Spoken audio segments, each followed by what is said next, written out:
안녕하십니까. 오늘은 증권투자론 7주차 강의를 진행하겠습니다. 7주차 강의 주제는 이제 주가지수입니다. 주가지수. 지난 6주차에 이제 그 주식 시장과 관련된 지표 이런 것들을 좀 설명을 했었는데 가장 대표적인 게 이제 주가지수죠. 그런데 주가지수에 대한 내용은 좀 양이 많아서 이번 7주차로 뺐습니다. 그래서 먼저 7주차 강의를 들어가기에 앞서 지난 6주차 강의 내용을 좀 정리해 보도록 하겠습니다. 주식 시장의 움직임은 주가 변화로 파악이 된다. 그런데 그 주가 변화를 가장 잘 볼 수 있는 것이 주식 시세표다라는 거죠.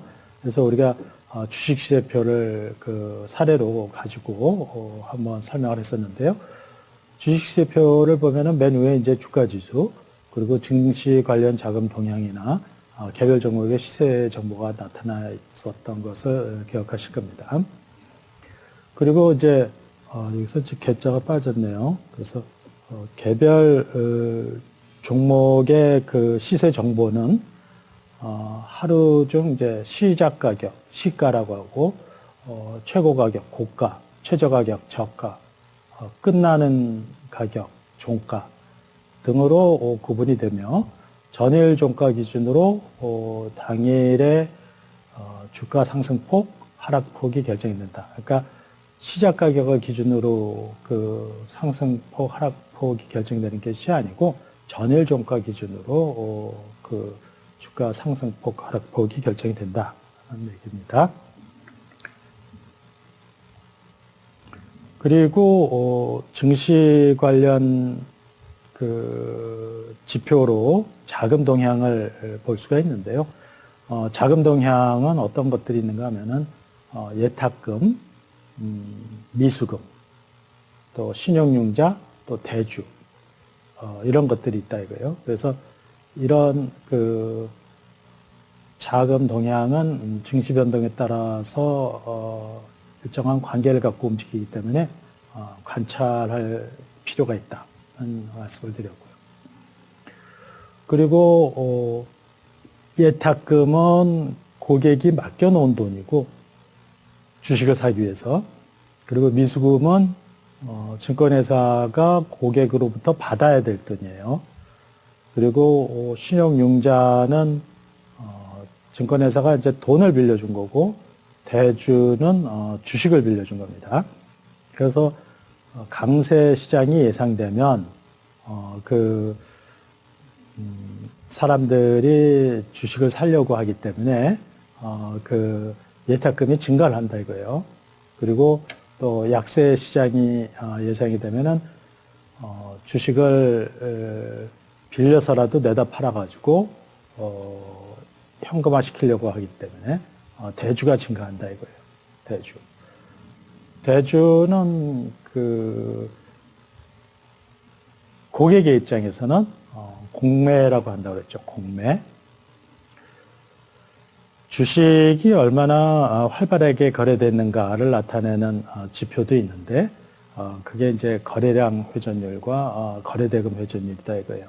그래서 거래량 회전율은 단순히 이제 거래량을 가지고 측정하는 거고, 그러다 보니까 그 주식 그 액면 분할이나 이런 것으로 거래량 회전율이 크게 늘 수가 있는데, 그것은 실질적인 활황을 나타내는 것은 아니다. 그래서 거래대금 회전율, 그 평균 시가총액분의 거래대금 이렇게 해서 구하죠. 그랬을 때 그거는 이제 이런 것까지 거래대금 회전율까지 감안을 해서 거래량 회전율이 함께 증가를 하면은, 상승을 하면은 그때는 이제 활황이라고 볼 수가 있다는 얘기죠. 여기까지 내용이 그 지난 강의 내용을 리뷰한 거고요. 이번 7주차 학습 목표를 살펴보겠습니다. 일단은 주가 지수의 의미를 이해하고 그것이 어떤 그 용도로 사용될 수 있는지, 또 두 번째는 주가 지수의 그 산출 과정을 이해하고, 주가 지수의 산출 과정을 이해하고, 또 세 번째는 우리나라의 주가 지수 체계가 어떻게 되어 있는지를 살펴봅니다. 그리고 우리가 이제 대표적으로 그 뭐 미국의 다우 지수 얘기를 많이 하는데, 그런 외국의 대표적인 주가 지수들은 어떤 산출 과정을 통해서 만들어지는 건지, 그런 것들을 한번 살펴보도록 할 겁니다. 그래서 학습 목차도 이제 그 순서에 맞춰서 그 1. 주가 지수란, 주가 지수의 의미, 그 다음에 두 번째, 주가 지수의 산출 방법. 주가 지수는 어떤 방법으로 산출하냐? 산출하는 방법이 한 가지만 있는 건 아니에요. 그래서 세 번째, 그리고 이런 산출 방법을 구체적인 수치로 어떻게 산출할 수 있는지를 확인해 보는 그 내용이 있고요, 목차. 그리고 또 우리나라의 주가 지수 체계, 외국의 주가 지수 체계를 차례대로 살펴보도록 하겠습니다.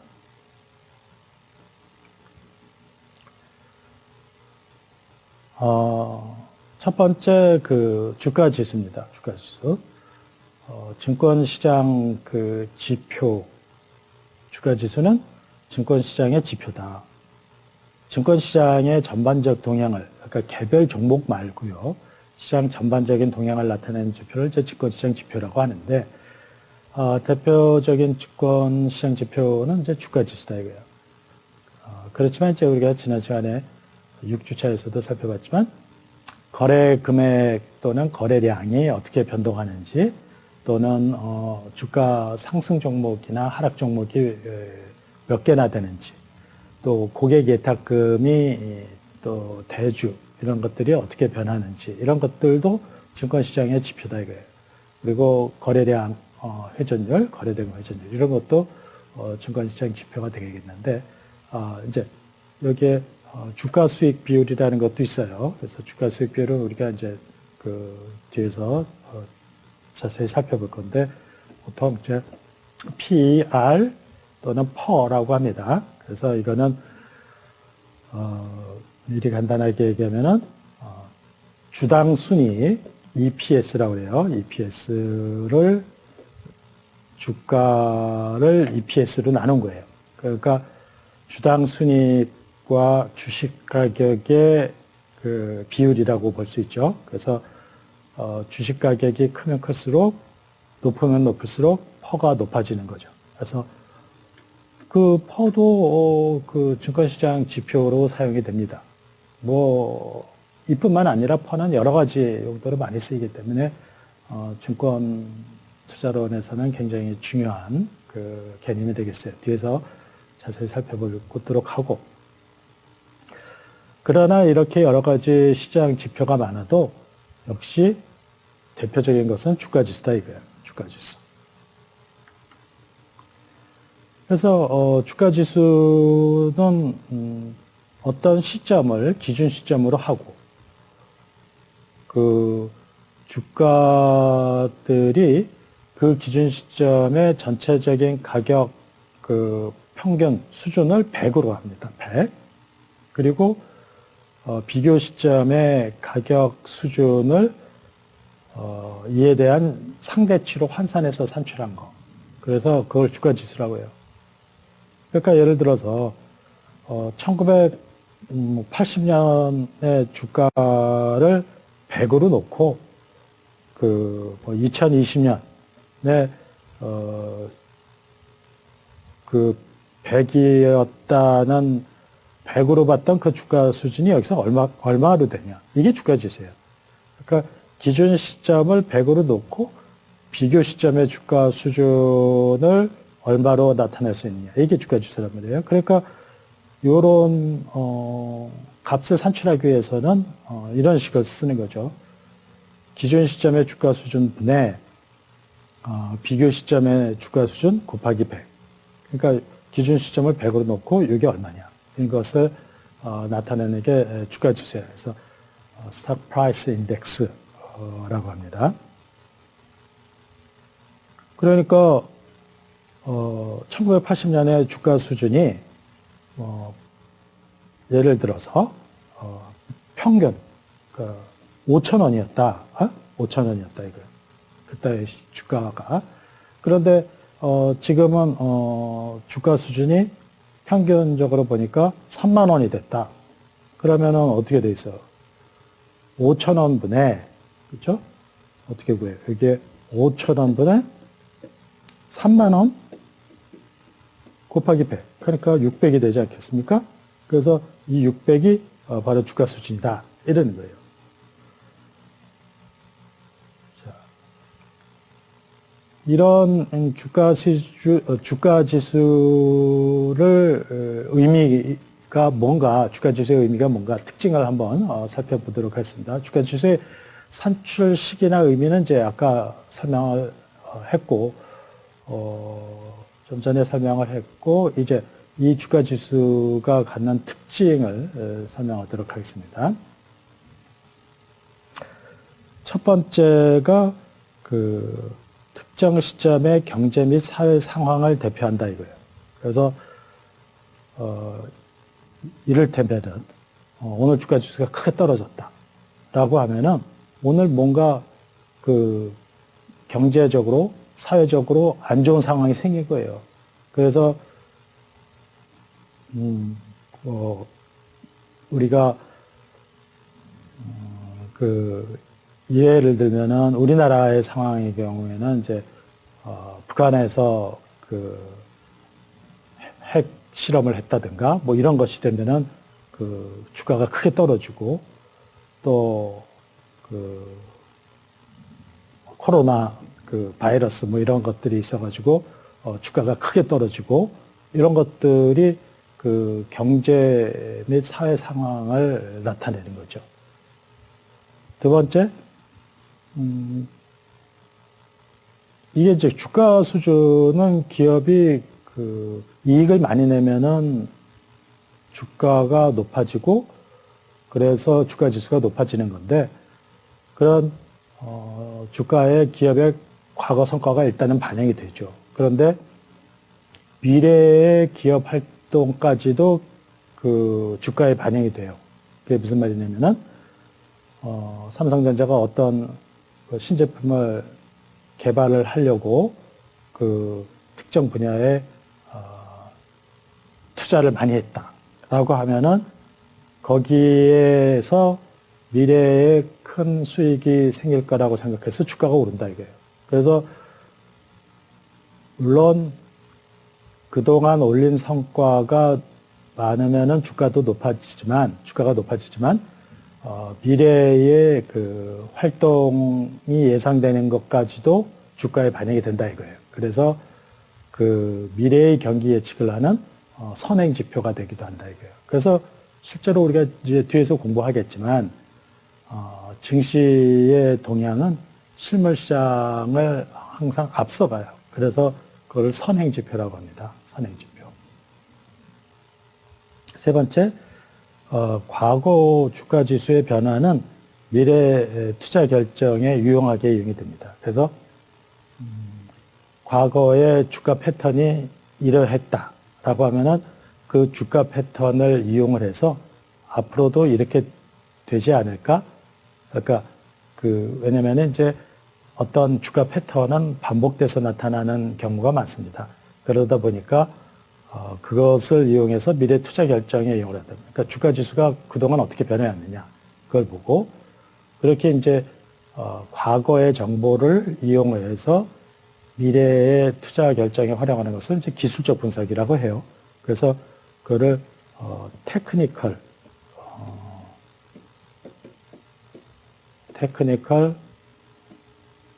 어널리시스라고 하는데 그거는 이제 우리 뒤에서 공부를 할 겁니다. 자세한 기법은 뒤에서 공부를 할 거고요. 네 번째, 주가 지수는 시장의 평균 주가 변화를 나타낸다 이거예요. 그러니까 개별적 투자의 평가 기준이 된다 이거죠. 그게 무슨 말이냐? 어떤 내가 그 펀드를 투자해서 어떤 펀드 매니저가 운영을 하는데 그 펀드 매니저가 1년 동안에 15%의 수익률을 냈다. 엄청 잘한 거죠. 15%의 수익률을 냈으면. 그런데 그 당시에 주가 수준은 50% 올랐다. 이러면 잘한 게 못 되잖아요. 그죠? 왜냐면은 주가 지수는 시장 평균 주가의 변화를 나타내기 때문에 그 펀드 매니저가 평균만도 못했다는 거가 돼 있어. 개별적 투자 성과의 평가 기준으로 주가 지수의 그 변화율 그런 것을 활용을 한다 이거예요. 그러니까 이거는 이제 우리가 벤치마크를 쓴다고 하죠. 그래서 그거를 그 평가 기준으로 사용을 하는 거죠. 우리가 이제 내 성적이 이번에 좀 올랐어요. 그런데 반평균은 그보다 훨씬 올랐다. 이러면은 그거는 시험 문제가 쉬웠던 거지 내가 평균 수준 이상으로 잘했다고 볼 수 없는 거잖아요. 그거와 마찬가지죠. 그 다음에 다섯 번째 개별 주식의 위험도 어느 정도 개별 종목이 주식은 위험하다고 하죠. 그 채권보다. 왜냐면은 주가 변동이 채권보다 심하잖아요. 그러니까 그 위험하다고 하는데 그럼 어느 정도 위험하냐? 그랬을 때에 그 위험한 기준을 지표로 측정을 해야 되는데 그게 바로 베타라는 게 있어요. 베타. 그래서 예를 들어서 주가 지수가 1000이었는데 주가 지수가 1100이 됐다고 해봅시다. 그럼 이게 10% 올랐잖아요. 근데 이제 삼성전자 주가는 5만 원이었는데 이때 그 삼성전자 주가는 예를 들어 6만 원이 됐다. 그러면 이제 20%가 오른 거 아닙니까? 그랬을 때 2배 올랐잖아요. 주가 지수보다. 그래서 요거를 베타를 2.0이라고 그래요.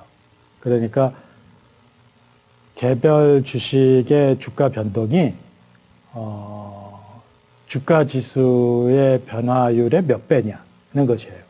그래서 그거를 베타라고 합니다. 베타.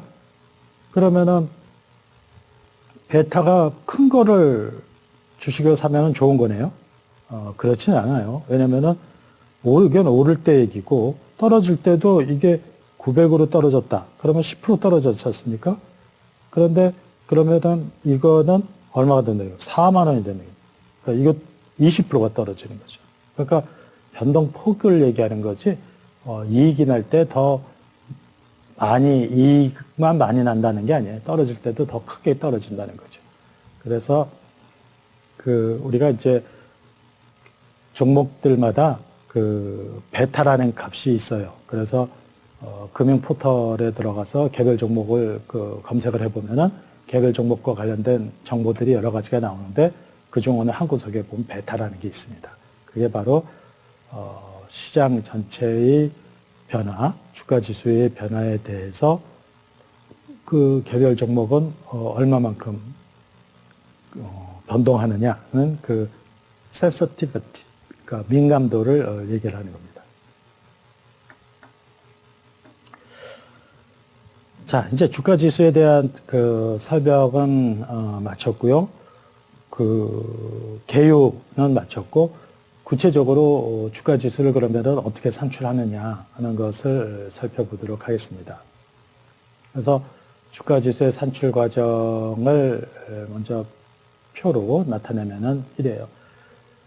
개별 주가 정보를 다 그 반영할 수 있어야 되니까 그 개별 주가 정보를 모아서 그 표본을 선택을 합니다. 그러니까 주가 정보 중에서 모든 주가를 다 할 수도 있고 아니면은 뭐 굳이 모두 하냐 그냥 대표적인 것만 하지 이래서 대표적인 것만 가지고 나타낼 수도 있어요.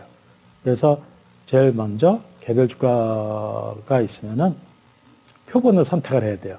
그래서 모든 종목을 다 할 거냐, 아니면 일부만 골라서 할 거냐 하는 것이 바로 첫 번째 그 결정 과제고요. 두 번째는 전체를 했던 일부를 했던 그러면은 평균 주가를 구해야 되잖아요. 아까 80년에 5천 원이었던 것이 지금 3만 원이 됐다라고 하면은 평균 값을 얘기하는 거라고 했죠. 어떤 특정한 종목 하나를 얘기하는 게 아니고, 그랬을 때에 그 평균 주가를 산출하는 방법이 있어요. 그러니까 다우식으로 산출하는 방법이 있고 시가총액식으로 산출하는 방법도 있어요. 그래서 다우식은 이제 우리가 구체적으로 살펴보겠지만 단순 평균 방식이고, 시가총액식은 가중 평균 방식이에요. 그래서 다우식으로 산출하겠다, 시가총액식으로 산출하겠다, 이거를 결정을 해야 돼요. 그래가지고 평균을 구하면은 아까 맨 처음에 그 주가지수 산출 방법, 그러니까 기준 시점의 주가 평균 분의 비교 시점의 주가 평균, 그리고 곱하기 100 한 것처럼 그렇게 해서 주가 지수를 산출한다 이겁니다. 이 중에서 이제 가장 중요한 것은 두 가지라 이거예요. 그 표본 선택, 그리고 평균 내는 방법, 이 두 가지죠. 그래서 표본 선택하는 방법에도 두 가지가 있습니다. 아까 그 여기서 보면은 전체를 선택할 거냐, 일부만 선택할 거냐는 것이에요. 그래서 상장 주식 전체를 대상으로 주가 지수를 산출하는 방법. 이게 이제 요즘의 대세죠. 요즘의 대세예요. 그러니까 요즘에 만들어진 지표들은 다 이렇게 산출해요. 상장 주식 전체를 대상으로 산출되는 주가 지수가 이제 이론적으로는 시장을 가장 잘 반영하고 있다고 볼 수 있죠. 그래서 우리가 여기 또 옷 적어놨네. 연구. 그러니까 학문적인 연구에서는 그래서 상장 주식 전체를 대상으로 산출하는 주가 지수를 활용을 합니다. 우리나라에서 얘기하는 코스피. 그러니까 코스피는 코리아 컴포지트 스탁 프라이스 인덱스, 요 앞자예요. 요거는 요 앞자, 요거 요렇게 딴 거죠. 코스피. 그래서 그 우리나라의 한국 종합주가지수, 그게 풀네임인데, 그 코스피가 바로 우리나라 시장 전체를 대상으로 하는 거. 미국 세계에서 가장 큰 증권 거래소는 이제 뉴욕 증권 시장이에요. 그래서 뉴욕 증권 시장 지수, 그것도 바로 뉴욕에서 거래되고 뉴욕 증권 거래소에서 상장되고 있는 전체 주식을 대상으로 산출하는 겁니다. 그런데 표본을 선택하면서 전체를 하지 않고 일부만, 대표성 있는 일부 주식만 가지고 하는 방법도 있습니다. 그래서 그러니까 전체를 가지고 하려면은 뭐 그 종목이 몇천 개도 되고 이러니까 그걸 다 반영해서 하는 것이 그 너무 복잡하다. 그래서 그 계산의 간편성을 위해서 빨리빨리 주가 지수를 산출해야 되니까 그 표본을 골라서 지수를 산출하는 거죠. 그래서 표본을 선택할 때는 당연히 이제 안정적인 종목을 골라야죠. 그래서 그 시장을 대표할 수 있는 그런 것들을 가지고 해야죠. 그래서 우리나라에서는 그 코스피 200이라는 게 있다고 그랬죠. 코스피 200. 그래서 그거는 코스피의 거래 종목이 우리가 한 800개 됩니다. 1000개가 좀 안 됐는데 그 중에서 200개 가지고 산출한 게 코스피 200이에요. 그래서 그 200개 종목이 사실 시가총액으로 보면은 우리나라 증권시장의 한 70%를 그 반영을 해요. 그러니까 그 800개 중에서 600개 버려도 200개만 가지고 산출해도 그 시장 전체를 반영을 하는데 별로 그렇게 문제가 있지 않다. 그러니까 그걸 산출하는 거고. 지금 현재 세계적으로 가장 많이 이용되는 것은 다우존스 산업평균입니다. 다우존스 뭐 공업평균이라고도 하고. 그래서 DJIA라고 그래요. 그래서 DJIA, 다우존스 산업평균이라고 하는데, 이거는 뉴욕 증권거래소에서 30개 종목만 가지고 산출하는 거예요. 그래서 이거는 뒤에 DJIA 30이라고 표시하고, 그 우리나라의 코스피에서도 일부 종목만 가지고 하는 건 코스피 200이라고 표현을 해요. 그래서 이렇게 뒤에 숫자가 붙어 있는 거는 대개 그 지수를 산출하기 위한 표본의 개수예요. 표본의 개수. 그래서 일본의 니케이 225가 있는데, 이거는 225개 종목만 가지고 산출하는 거예요.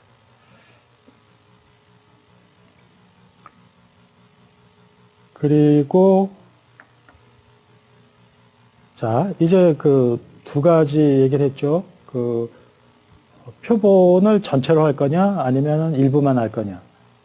산출할 때 그 포함시키는 그걸 설명을 했고, 이제는 주가 평균을 산출해야 되는데, 그 평균 산출 방법을 어떤 방법을 쓸 거냐 이게. 그게 이제 첫 번째가 단순 평가 방식하고 가중 평균 방식이에요. 단순 평가 방식이라 해야겠죠. 말고 단순 평균 방식이라 합시다. 단순 평균 방식은 개별 종목의 주가를 단순히 합해서 그냥 종목수로 나누는 거예요. 다우존스 산업평균이 그래요.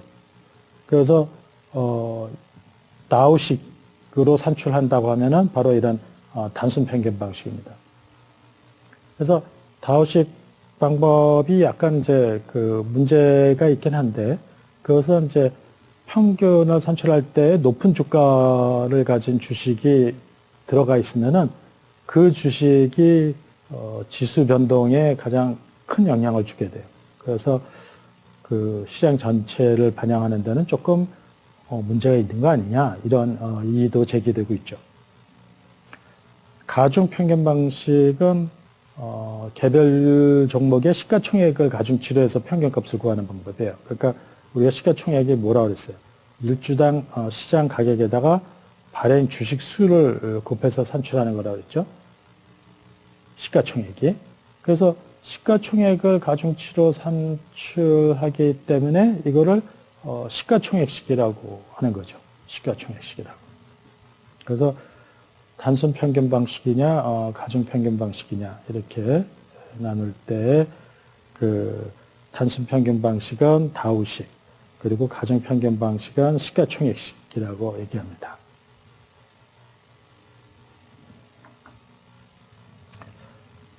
이제 말로 이렇게 산출한다, 뭐, 가중 평균 방식으로 산출한다, 뭐, 이렇게 얘기를 하지만, 그래도, 이렇게 구체적인 그 수치로 확인을 하는 것이 눈에 확실히 들어오니까 우리가 그 자료를 하나 가지고 주가 지수를 한번 실제로 산출해 봅시다. 그래서 지금 증권시장에 그 ABC 세 종목만 있어요. ABC 세 종목. 그런데 A의 주가는 기준 시점에서 10,000원, B는 5,000원, C도 5,000원이었습니다. 근데 발행 주식수가 A 주식은 100만 주, B 주식은 400만 주, C 주식은 200만 주예요. 이게 이제 기준 시점입니다. 근데 현재 비교 시점, 현재의 그 주가가 어떻게 됐나 봤더니 A가 15,000원이 됐어요. A가 50%나 올랐습니다. 그래서 그러면은 주식시장이 오른 거네, 이렇게 생각이 들죠. 근데 B 주식은 변동이 없어요.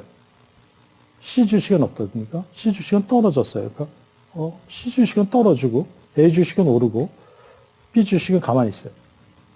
그냥 그러면은 하나는 오르고 하나는 내리고 하나는 가만히 있으니까 오르고 내린 거 상쇄하면은 그냥 똑같다, 이렇게 생각할 수도 있겠죠. 그렇지만 구체적인 지수로 확인을 해보자 이거예요.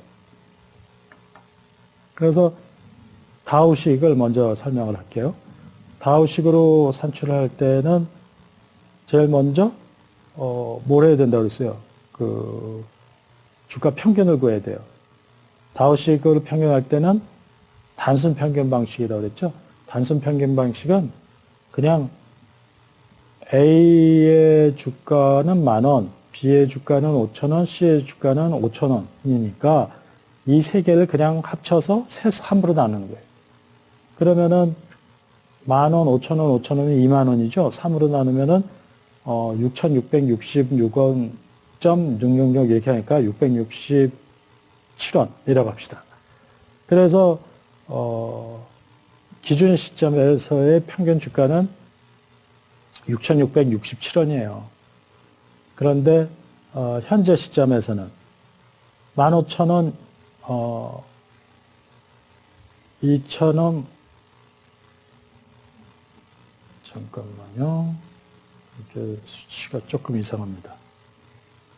아까 뒤에서도 한번 확인을 하고,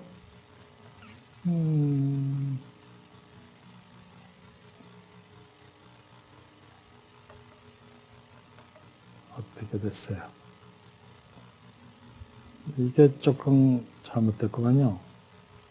한번 확인해 봅시다. 일단 그 제시된 숫자를 하지 말고 이걸로 확인합시다. 이걸로 계산을 해왔으니까. 그러니까 일단 이렇게 돼 있어요. 그래서 현재 시점의 주가를 보면은 15,000원, 2,000원, 5,000원이잖아요. 그렇죠? 그러니까 그냥 이걸 더해요. 그래서 그걸 더하면은 22,000원이니까 3으로 나누면은 7,333원이 돼요. 그러면은 요때의 기준 시점의 평균 주가가 6,667원인데 현재 시점에서의 평균 주가가 7,333원이에요. 그러니까 6667분의 7,333원 곱하기 100 하면 110이 나와요. 그래서 주가 지수가 110이다 이겁니다. 110. 됐죠? 그런데 이제 시가총액식으로 봐요. 시가총액식은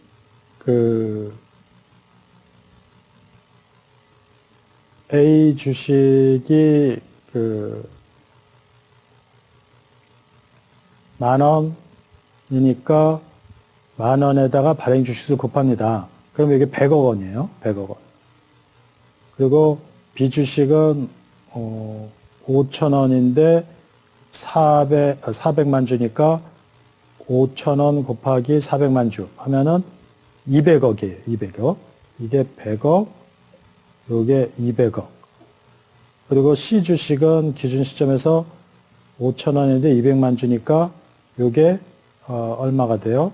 100억이 된다. 100억. 그렇죠? 그래서 100억, 200억, 이 100억을 넣으면 400억이 되죠. 그런데 발행 주식수는 모두 몇 주예요? 100만 주, 400만 주, 200만 주니까 700만 주예요. 그러니까 400억 원을 700만 주로 나누면은 5,714원이 돼요. 그러니까 기준 시점에서의 평균 주가는 5,700원이 됩니다. 5,714원. 이제 현재의 시가총액을 똑같이 구해봐요. 15,000원에 곱하기 100만 주. 그러면은 여기가 150억이 되겠네요. 그렇죠? 그리고 2,000원으로 떨어진 게 400만 주. 그러면 여기가 80억 원이 되겠네요. 80억 원. 그리고 여기 5,000원으로 그대로 돼 있는데 200만 주니까 여기가 100억 원이 됩니다. 그러면 230억에다가 100억을 더니까 330억이죠. 330억인데 발행 주식수가 몇 주예요? 700만 주죠. 그러니까 330억 나누기 700만 주 하면은 4,714원이 돼요. 평균 주가가. 그러니까 현재 주가 지수는 아까 평균 주가가 5,714원이었다고 했으니까 어디서? 기준 시점에서. 그러니까 5,714원에 비해 비교 시점인 현재에서는 4,714원이니까 5,714원분의 4,714원 곱하기 100 하면 82.5가 된단 말이에요. 82.5. 그러니까 시가총액식으로는 주가가 떨어진 거죠. 그렇죠? 어떻게 계산하는지 알겠죠? 그런데 여기가 우리가 요 예제에서 숫자하고 이게 조금 다릅니다. 그러니까 이렇게 보시면 되겠네요. 아까는 요게 맞아요. 계산을 이렇게 했으니까. 그러니까 이렇게 이제 앞에 거를 맨 처음에 요거를 무시하세요. 요게 지금 보니까 5,000원에서 이렇게 된 게 요게 2,000이고 요게 2,000이고 요게 5,000입니다. 요게 5,000. 이렇게 돼야 되겠네. 요게 그 표가 잘못됐어요. 그러니까 자료 제시된 표를 보지 마시고 요걸 보면 되겠어요. 그래서 그 400만 주인 게 주가가 떨어진 거예요. 아까 그 처음에 제시된 거는 400만 주인 게 그 보합으로 표시가 되어 있는데 200만 주인 게 주가가 떨어진 걸로 되어 있는데 거꾸로 여기가 2,000원이고 여기 5,000원입니다. 그러니까 아예 자료 제시된 거에서 요 두 개, 요만 바꾸면 되겠어요. 그게 헷갈리면 아예 이것만 가지고 이해를 하시면 되겠습니다. 그래서 다우식으로 주가 지수를 산출했을 때는 110으로 주가 지수가 올랐는데, 110으로 주가 지수가 올랐는데, 시가총액식으로 주가 지수를 산출하니까 어떻게 됐어요? 82.5로 하락을 했습니다. 하락을. 왜 이런 현상이 나타나냐? 바로 두 가지 방법이 그 특징이 달라서래요. 그래서 다우식 주가 지수는 고가주의 가격 변동이 크게 영향을 준다 이거예요. 그러니까 아까 고가주가 뭡니까? 그 A 주식 아닙니까? A 주식이 10,000원에서 15,000원이 됐잖아요. 그러니까 다우식은 이 고가주가 영향을 크게 주기 때문에 100에서 110으로 주가 지수가 상승한 거로 나타난 거죠. 그런데 시가총액식은 시장 규모가 큰 주가가 변동이 커요. 그래서 다시 가보면은 아까 요거는 그 10,000원짜리는 시가총액이 100억이고 C 주식은 시가총액이 똑같이 100억이지만 B 주식이 주가가 떨어졌잖아요. 이게 시가총액이 200억이잖아요. 그러니까 이거 하락이 더 영향을 크게 줘서 시가총액식의 경우에는 그 시가총액이 큰 종목이 주가 변동에 영향을 더 크게 준다 이러는 거예요. 그럼 어느 게 시장 상황을 잘 나타내는 거냐? 시가총액이 큰 것이 시장 상황을 잘 나타내는 겁니다. 왜냐면 그것에 투자한 사람들이 훨씬 더 많은 거죠. 그러니까 시장에서 차지하고 있는 비중이 더 크기 때문에 그것의 움직임을 주가 지수에 반영하는 게 더 이론적으로 타당하다라는 얘기죠.